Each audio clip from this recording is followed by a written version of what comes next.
Dober večer, cenjene gledalke, spoštovani gledalci. Moje ime je Aljuš Pertinač, do parlamentarnih volitev je samo še 61 dni, vi pa spremljate najbolj politično korektno oddajo slovenskih televizij. Medtem, ko je Ruska federacija uradno priznala proruski separatistični republiki na vzhodu Ukrajine in tja poslala svojo vojsko, med slovenskimi politiki poteka tekmovanje, kdo je bolj Putinov. Predsednik vlade Janša je za ta naziv nominiral bivšega predsednika republike Kučana s pripisom zaveznika. Odgovoril mu je Blaž Zgaga, nekoč novinar, po novem pa kandidat za poslanca Socialnih demokratov s pripisom partnerja.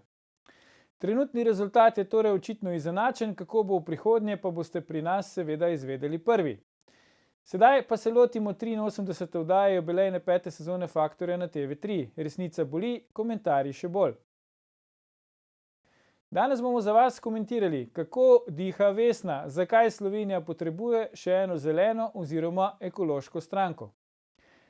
Kaj dela Vesna v slovenski politiki, nam bosta povedala naša posebna gosta.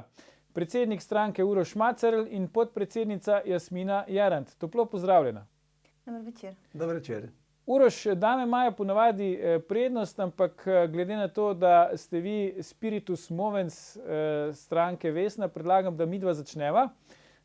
Poznamo vas predvsem po zgodbi cementarne Lafarge iz Zasavja, ampak Zasavje ni, ta cementarna Lafarge ni, bi rekel, edina nevralgična točka z ekološkega vidika v Zasavju. Kako nam lahko malo pišete, kako ste vi recimo začeli to svojo pot okoljevarstvenika, ekologa in potem prišli do tega preskoka, da zdaj greste pa v aktivno politiko? Ja, najprej mogoče samo za začetek, jaz sem sopredsednik. Aha. In Jasmina je sopredsednica, zato ker imamo dualno vodstvo v Vesni. Ja, se Kar se tiče, upravičujem. ja, nič hudega, samo tako to radi povemo, ker to se nam zdi tako zelo v redu in demokratično. Tako da, kar se tiče pa Zasavja, ja, glejte, ta Zasavje je bilo žal eno tako žrtvovano območje, ena taka žrtvovana regija za težko industrijo. V času moje mladosti v Zasavju razmišljati o turizmu, o kmetijstvu pravzaprav ni bilo možno ali pa celo je bilo prepovedano. In kar se tiče samega življenja, lahko rečem, veliko onesnaženja, veliko plinov, veliko prahu in zelo težko življenje.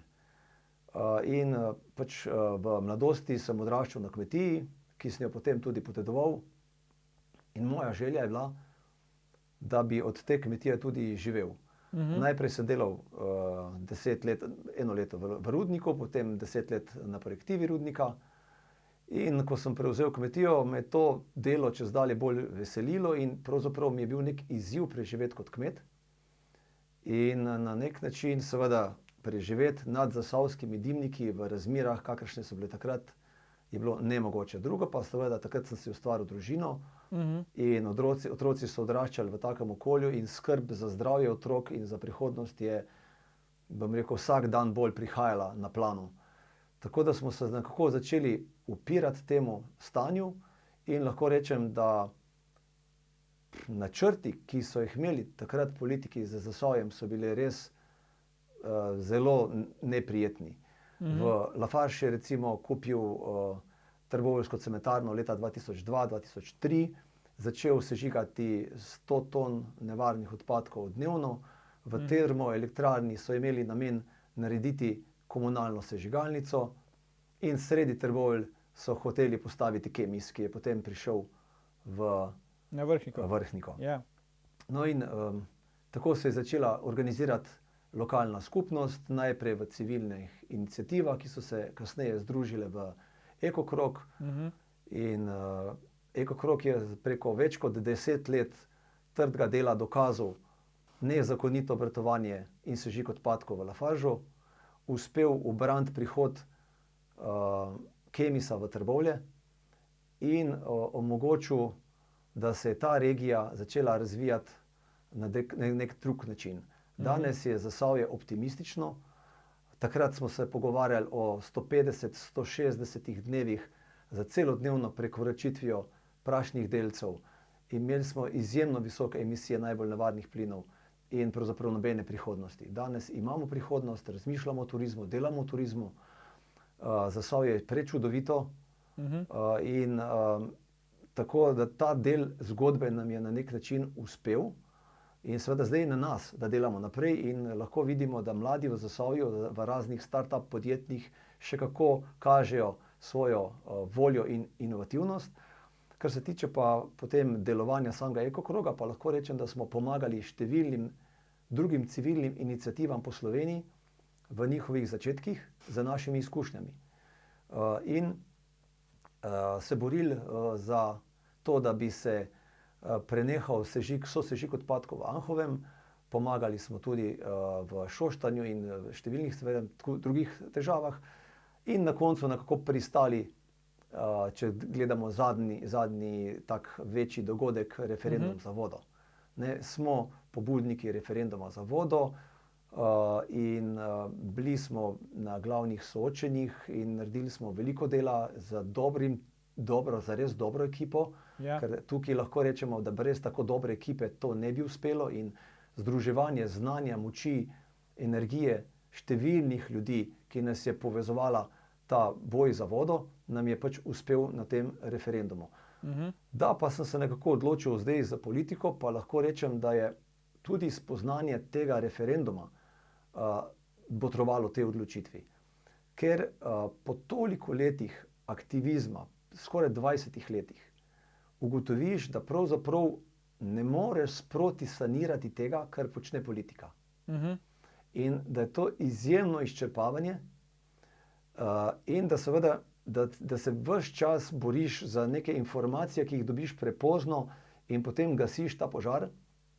In če pogledamo sam primer referenduma za vodo, lahko rečemo, dva politika sta se na hodniku zmenila, da data 2 člena v zakon o vodah, kar je bilo nezakonito.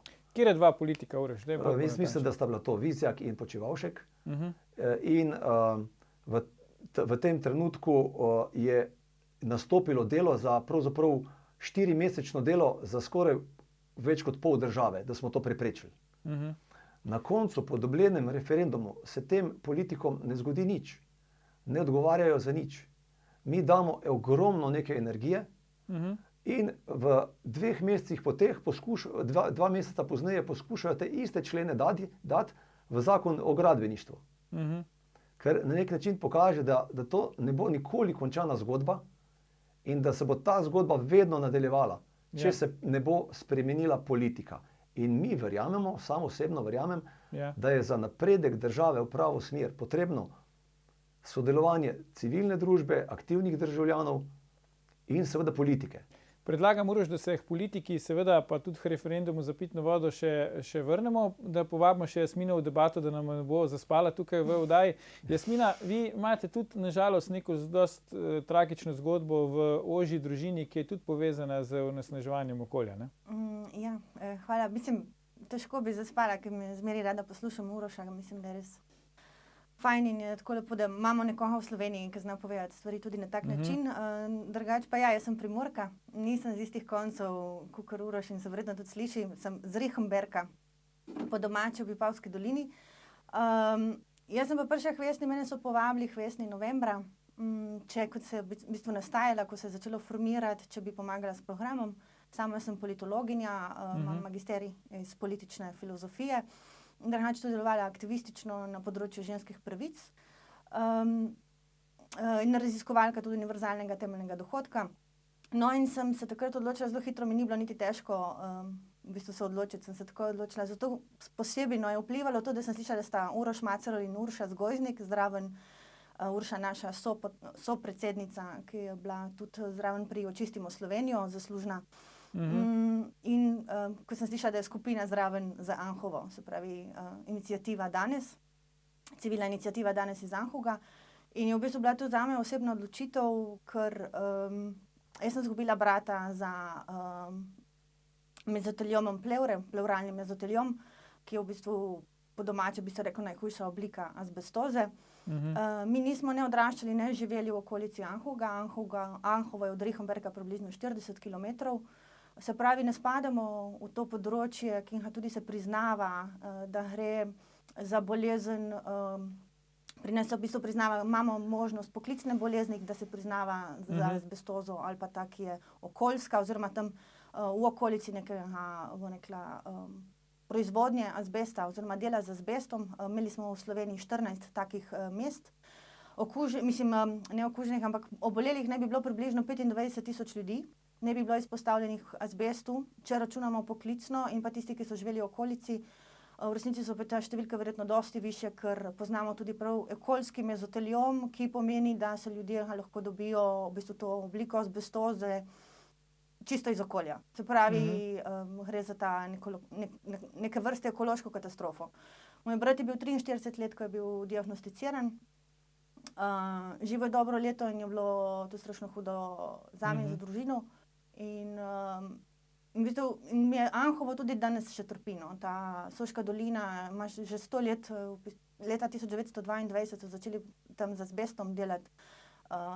Letos se pravi 100 let in še vedno so posledice azbesta, tudi če so zaprli Anhovo, Salonit Anhovo 1996.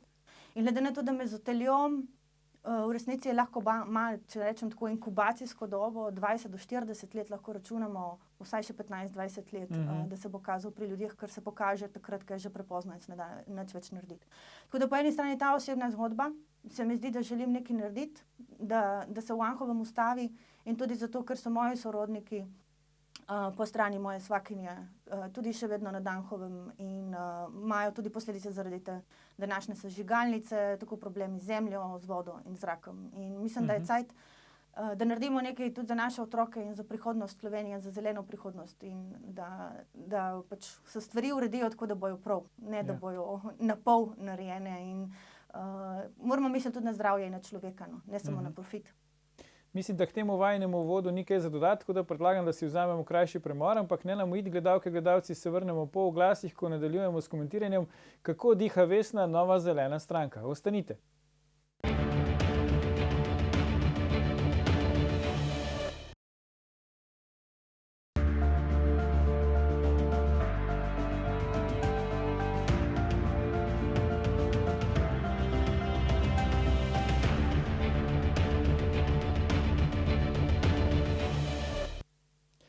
Ponovno pozdravljeni, z nami sta še vedno Jasmina Jerant in Uroš Macerl, pogovarjamo pa se o tem, kako diha Vesna, nova zelena stranka pri nas. Uroš, zakaj je odločitev ravno zdaj za novo stranko? Verjetno to ni prvič, da so vas vabili v politiko. Zakaj ravno zdaj in zakaj samostojno stranko, ne pa da bi se pridružili kakšnemu drugemu političnemu projektu?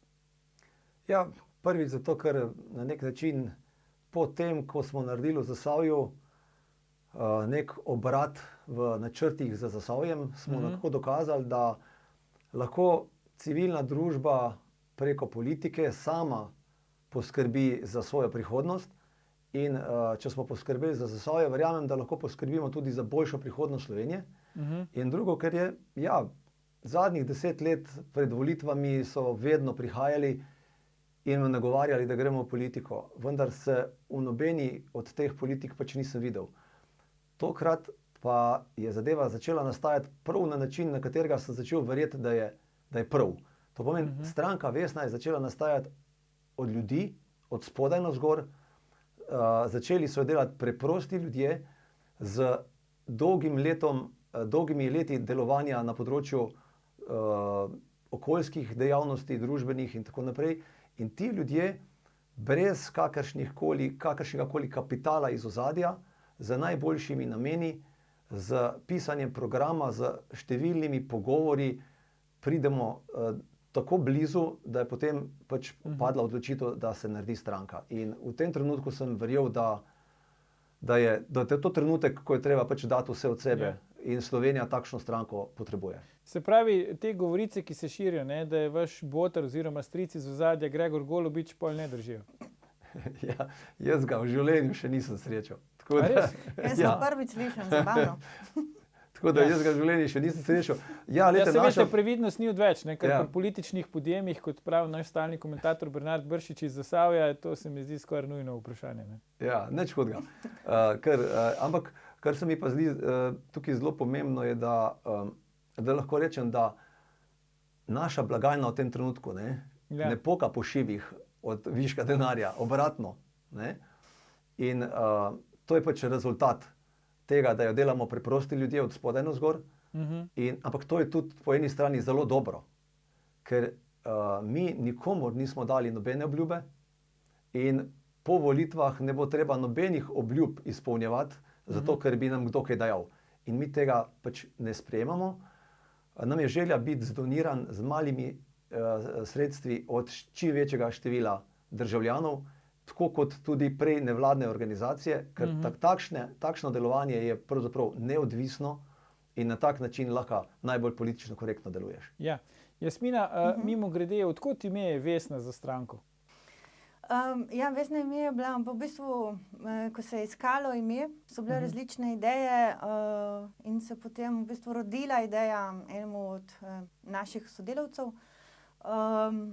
In se seveda navezuje na to boginjo Vesno pomladi, hkrati ta nek povezanje, ta nek panevropizem, da smo vsi v tej skupnosti evropski in Vesna kot taki prinaša neko pomlad, neko svetlobo, neko zmago tudi nad temo, nad zimo.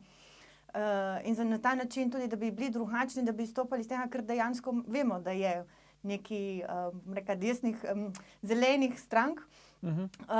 Tudi in Vesna pač ni običajna ta pobarvana zelena stranka, ampak je resnična zelena stranka in zato, da ne bi bilo tudi te neke diskrepance med tem, da smo zdaj ali zelena alternativa ali pa neki, smo želeli eno ime, ki bo drugačno, ki bo naše in ki bo tudi izražalo nek ta karakter. In hkrati seveda poudarjam, da nas so Evropski zeleni potrdili, so predsednik Evropskih zelenih Thomas Vajc, potrdili so nas globalni zeleni, to je Global Greens, ki so tudi povezani, v bistvu povezane, večina držav sveta, ki imajo zelene stranke, so nas potrdili kot zeleno stranko, medtem ko druge ostale male, ki so v Sloveniji, niso. Tako da imamo neka moralno podporo tudi iz te strani. In se tudi držimo v programu neke te linije Evropskih zelenih, sodobne, trajnostne in seveda z delom za okoljsko pravično in socialno pravično prihodnost. Zato, ker razmeri tudi rada poudarim, ali bo okoljsko pravična in socialno pravična, ali pa enostavno prihodnosti ne bo. Ja. Se pravi, če vas prav razumem, ste bolj po romanu Pod svobodnim soncem, kakor po filmu slovenskem, Vesna, ne? Ampak po drugi strani pa verjetno zdaj v politiki pa ste deležni nekega, v narekovajih, politično-romantičnega hrepenenja, ne, tako kot glavna junakinja v filmu.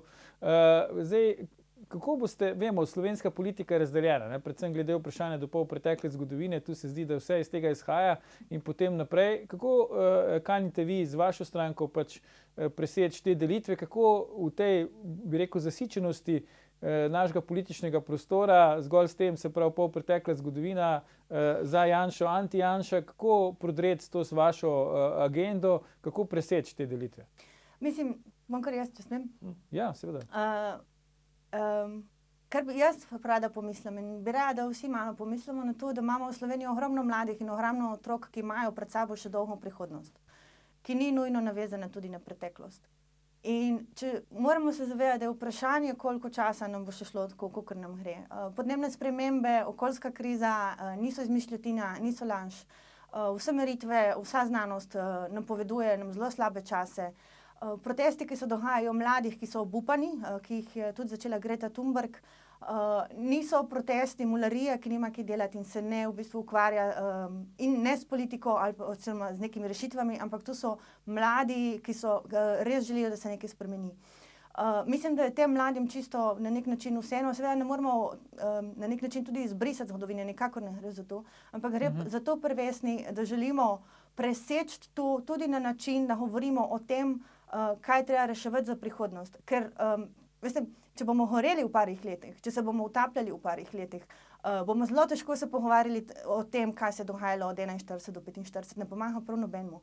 In v tem je ta varianta, zakaj tudi želimo, da se sliši in da se ve, da smo za zeleno in da se distanciramo od teh, na nek način teh bojev, ki so tako popularni na naši sceni. Ob tem, da ljudje, ki me poznajo, pač vejo, kako razmišljam, kaj so moje vrednote in od tega ne odstopam in Vesna ima delite iste vrednote, ampak še enkrat bi rada poudarila, da mi smo za zeleno, zato da bomo lahko živeli normalno življenje, ker na nek način, mislim, moramo si priznati, da in tudi v Vesni si želimo, da okolja ne želimo več dati in tudi človeka ne želimo več dati, da je verjetno dovolj. Uroš, zdaj pravite, ni kapitala za nami, tudi verjetno kakšne blazne medijske podpore v dominantnih medijih nimate, potem verjetno stavite na program pa na ljudi. Kakšne vrste ljudi iščete za svojo kandidatno listo? Je težko najti tolikšno število kandidatov in kandidat, ki bi recimo se zavzemali za to, za kar se vaša stranka zavzema? Ja, zdaj mogoče samo da dopolnim Jasmino. Ja, mi smo v bistvu stranka, ki se želimo in hočemo ukvarjati z prihodnostjo, v glavnem in največ s prihodnostjo in manj s preteklostjo. Drugo pa ja, mi delamo zdaj na terenu, sestavljamo naše liste in lahko bi rekel, sestaviti liste je mali problem. Sestaviti kvalitetne liste se pa treba bolj potruditi. In mi se seveda trudimo. Nekako lahko rečemo, da velikokrat se reče, da je super v enem takem štartu, tako kot smo mi začeli, da nimaš zraven ljudi z nahrbtniki iz preteklosti. No? In mi se trudimo na nek način, da pa imamo ljudi z nahrbtniki. Ampak ti nahrbtniki si želimo, da so zelene barve. To pomeni, mi si želimo priti v ta naš na teren, če temu tako rečemo, z čim večjim številom ljudi, ki so do sedaj bili prepoznani kot ljudje, ki imajo ta čut za okolje, za socialno pravičnost in za solidarnost, in pač takšne ljudi izbiramo in s takšnimi ljudi zdaj postavljamo našo stranko. Če smem še dodati? In seveda tudi vabimo, ja, ob tem seveda vse tiste, ki niso samo kavč komentatorji ali komentatorji za šankom ali tisti, ki pišejo neokusne komentarje, tisti, ki zmorejo več od tega, tisti zares lepo vabljeni v Vesno. Samo na našo spletno stran se prijavite in pustite tam podatke in z veseljem bomo spreminjali ta naš svet na bolje. Rada bi samo, če te smem, Ja, seveda. še dodala s tem tudi, kar je Uroš že omenil. Zmerom smete, to ni treba spraševati. Pri nas je vse dovoljeno. Ko je Uroš omenil tudi v bistvu delo na terenu, mi Ja. se želimo povezovati z ljudmi in s civilno družbo. Tako kot smo že v samem začetku, kot je omenil že prej, da smo zgradili se od spodaj navzgor, iz civilne družbe, s pomočjo aktivističnih skupin, nevladnih tudi organizacij, s pomočjo strokovnjakov z različnih področij. Od spodaj gor se gradimo, smo ljudje, ki pač smo delali različne stvari, bili aktivistični na različne načine, aktivni, dejavni in se želimo tega tudi vrniti tudi nazaj in zato bomo delovali na terenu.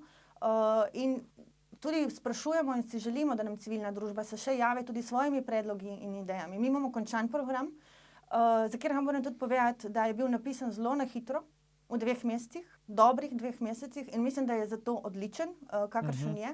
Sigurno kaj manjka in se nam tudi oglašajo in dobivamo predloge, tako na Facebooku, kakor tudi na, v bistvu na spletni naslov, kaj bi še lahko, in se z veseljem povezujemo in bomo veseli predlogov, ker razumemo program kot živ organizem. Tako da na ta način delujemo. Bi pa rada še poudarila, da je v bistvu temelj programa so 4 stebri, kjer so okolje, demokracija, socialna pravičnost in ustvarjalnost. Seveda pa bi rada tudi, da se ne pozabi, dostikrat se misli za zelene stranke, da smo proti razvoju, da smo proti gospodarstvu, nikakor. V Vesni nismo proti gospodarstvu, si želimo, da je gospodarstvo naš partner, želimo sodelovati skupaj, ampak bi rada še, zelo pomembno je vedeti, da si želimo zelenega gospodarstva, drugačnega. In v svojem programu tudi zagotavljamo, če se bo karkoli zapiralo, kar se bo moglo zapirati, to je dejstvo. Če se želimo, da preživimo na tem svetu in v Sloveniji zeleno, ob tem, da je Uroš že tudi kdaj prej poudaril, da v Sloveniji smo dovolj majhni, da lahko stvari rešujemo na način in predstavljamo zgled ostalim državam, da se bo reševalo situacije lokalno in regionalno za tisti, ki bo izgubili službe, da nobeden ne bo v bistvu poraženec v tem zelenem prehodu. Mi moramo delati na zelenem prehodu, ki bo socialno pravičen za vse. Tole me še zanima, če se še za trenutek dotaknemo referenduma o vodi. Zdaj, marsikdo je imel takrat ali pa še kasneje pomisleke glede tega, ne, da dejansko ni šlo za referendum za čisto pitno vodo, da ste pač predlagatelji referenduma nekako zlorabili to geslo, da gre za čisto pitno vodo in na ta način prepričali volivce, da so glasovali proti. Kako vidva, kako v vaši stranki zdaj z te časovne distance odgovarjate na te kritike? Če lahko za hec, ker ste rekli, da lahko govorimo, Uroš, boš ti povedal formalno, ker si bil pri referendumu, jaz bom povedala neformalno, vam lahko dam številko od Svakinine žlahte, ki živi na Danhovem, pa vam bojo povedali, kakšno vodo imajo in njeni lokalni. Čist neformalno, čustveno, zdaj pa Uroš, prosim, formalno še pove, kako ste pa vi tu laufali. Ker jaz nisem bila zraven, tako da nočem prevzeti nobene zasluge za to. Ja, preprosto, gledajte, 2 člena, ki sta šla noter, sta bila pač dana v zakon nezakonito, po končani javni obravnavi in sta dejansko ogrozila kvaliteto pitne vode. In ni se dalo pač drugače dogovoriti. Mi smo poskušali z politiko skomunicirati zadeve, da se rešijo, ampak nas je pač na nek način malo zasmehovala, malo ignorirala in potem se je pač organizirala civilna družba, ker druge poti ni bilo. In jaz mislim, da je voda, zrak in zemlja, to so tri osnovne stvari, ki jih, če tega ni, potem mi lahko vse ostalo odmislimo, ne?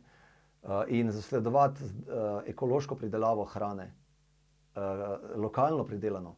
In to so te osnovne stvari, in brez tega pravzaprav ni sreče in ni prihodnosti. In jaz mislim, da je tukaj bila tako velika motivacija, ki so jo ljudje začutili in se odzvali v obrambi za to pitno vodo.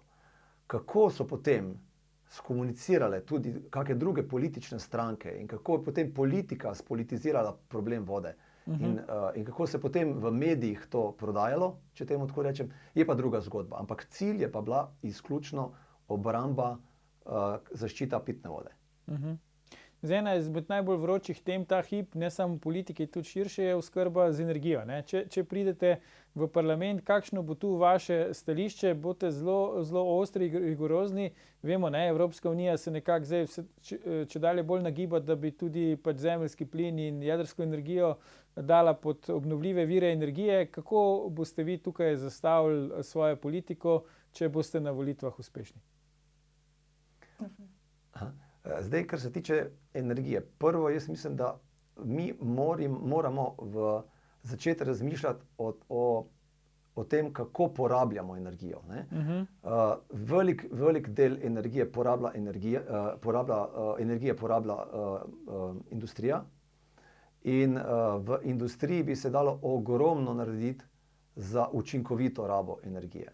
In tudi v privat se lahko naredi ogromno za učinkovitejšo rabo energije. Koliko enih stavb imamo nesaniranih in koliko še lahko naredimo na tem področju. Drugo, kar je pomembno povedati. Slovenija ima v tem trenutku na splošno v Evropi najboljše razmerje med velikostjo streh, kvadraturo streh na število prebivalcev za izkoristek sončne energije. V izkoristku obnovljivih virov energije smo pa najslabši v Evropi. In jaz upam, da to dovolj pove. Mi imamo ogromen manevrski prostor, da lahko delamo. In mi moramo v tem trenutku začeti delati. Ne razmišljati o tem, kaj bomo čez 20 let z jedrsko in kako bomo čez 20 let z jedrsko. To je eno, učinkovita raba, obnovljivi viri, ta trenutek, takoj vse akcijo. In drugo, kar je, pa se tiče same komunikacije, kako speljati velike projekte, kot je bil TEŠ, kot je bila Magna, kot se zdaj za 15-kratnik TEŠa poskuša z nuklearko, pa je seveda način, na katerega se sprejema takšna odločitev, popolnoma nesprejemljiv. Ne more par politikov odločati o tako pomembni odločitvi, brez da o tem ljudje karkoli vejo. Široka javna obravnava, široka javna razprava, najprej ugotoviti, kaj lahko mi naredimo s tem denarjem, ki bi toliko, kot bi stala jedrska, ostalega pa, da nimamo jedrske. Potem smo prepričani, da bomo našli rešitev, da jedrske ne bo potrebno. In drugo, Na takšen način odločati o jedrski je najbolj nesolidarna odločitev za prihodne generacije. Mi še od prve jedrske nismo rešili odpadkov. Nismo rešili razgradnje in bomo naslednjega generacije, brez da jih karkoli vprašamo, obremenili z novo. In če samo povem, na Finskem so načrtovali manjšo jedrsko od naše, ki bi stala 10 milijard, nekako v cirka 10 letih. Naredili so jo za 20 milijard v več kot 20 letih. Kar pomeni Finci. In tukaj je zares ena velika past in jaz prepričan tudi to, kar povejo, da ima slovenska politika zelo konsens okrog te nuklearke. Ja, seveda, ker imajo vsi ker se vsi vidijo s prsti v marmeladi. In na tak način se te odločitve ne morejo sprejemati in še nekaj, kar je zelo pomembno, tudi če rečejo, da je varna, mi moramo vendarle povedati, gledajte, nesreče se dogajajo. Nesreča se je naredila v Ameriki, nesreča se je naredila v Rusiji, se je naredila na Japonskem in to so države, ki imajo ogromno izkušenj, pa so se jim naredile nesreče. V teh državah se kljub nesreči lahko eno večje območje tudi sprazne. Ljudje se lahko tudi nekam umaknejo. V primeru Slovenije pač nimamo se kam več umakniti. Zgine narod in mi se igramo s stvarmi na zelo tak način, netransparenten in nedogovorjen. In to je način, ki se ga ne smemo jeti. Najprej treba spremeniti način pogovora o jedrski. Če smem, bi jaz še, v bistvu, ker ste vprašali z energije in se Uroš na hitro že omenil, da smo za obnovljive vire energije. Ja. Se pravi, tako iz sončne, vetrne, geotermalne. Bi rada poudarila, da sem ne spadajo reke. Ker govorimo o resnično obnovljivih virih energije. Reke same so obnovljive, dokler tečejo. Enkrat, ko so zaustavljene, to ni več obnovljiv vir, ker se v bistvu vse življenje v tistem ustavi in so v bistvu vsa biodiverziteta in tako naprej. Pač ne bom šla v detajle, ampak sem želela samo to poudariti. No, še moment. Ja, sej, ampak to me pol zanima, ne, sej vemo, verjamem, da tudi vidva vesta, zdaj ta pasovna, dobava energije, se pravi ta stalna, ki je v Sloveniji, sta dva ključna vira, to je jedrska elektrarna Krško, pa pač termoelektrarna Šoštanj. Vemo, vlada je sprejela načrt, da se bo v približno 10 letih ta zaprla.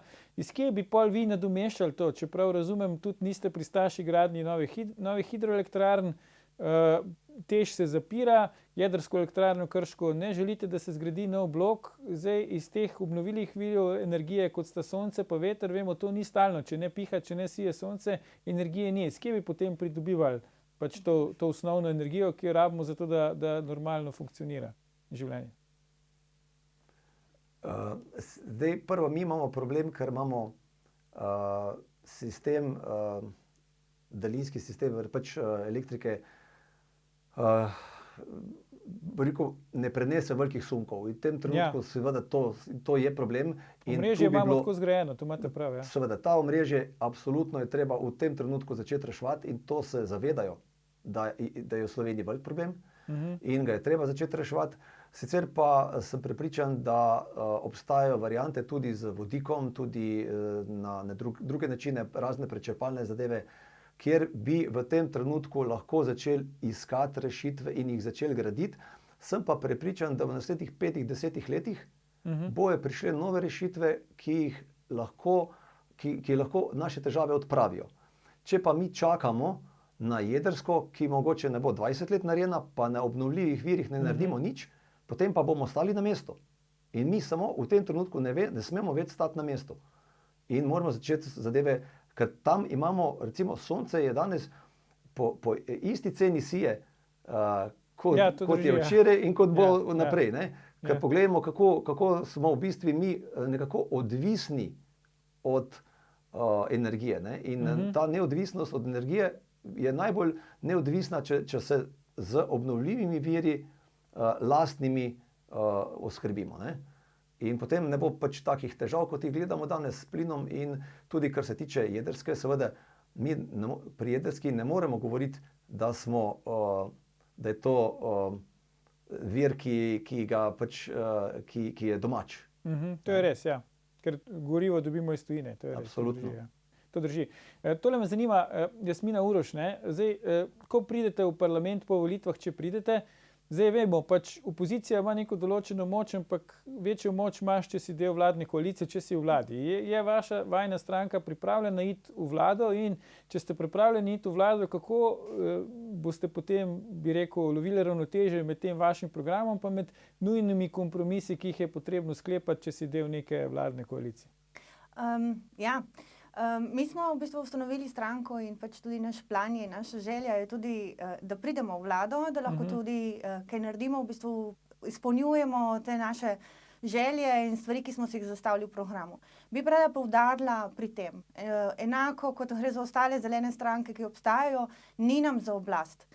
Dostikrat je pri teh bojih za nekako zapriti vlado, tudi zato, da bi imeli moč, oblast, ki se dostikrat tudi zlorabi oziroma izkorišča, da sploh ne govorimo o korupciji in netransparentnosti, ki jo vidimo je zelo pogosta tudi v Sloveniji. Tako da nam ne gre na oblast, kako bom rekla, na vsak način, ampak nam gre za priti v vlado, zato da lahko izvajamo politike, ki smo se jih zadali.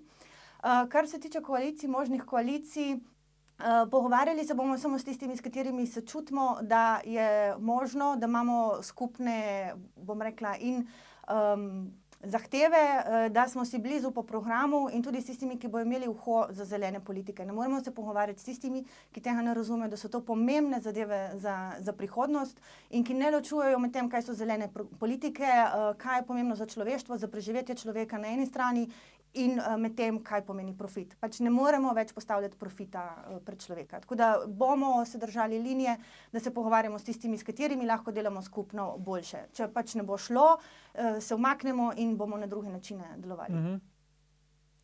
Uroš, bi vi še kaj dodali?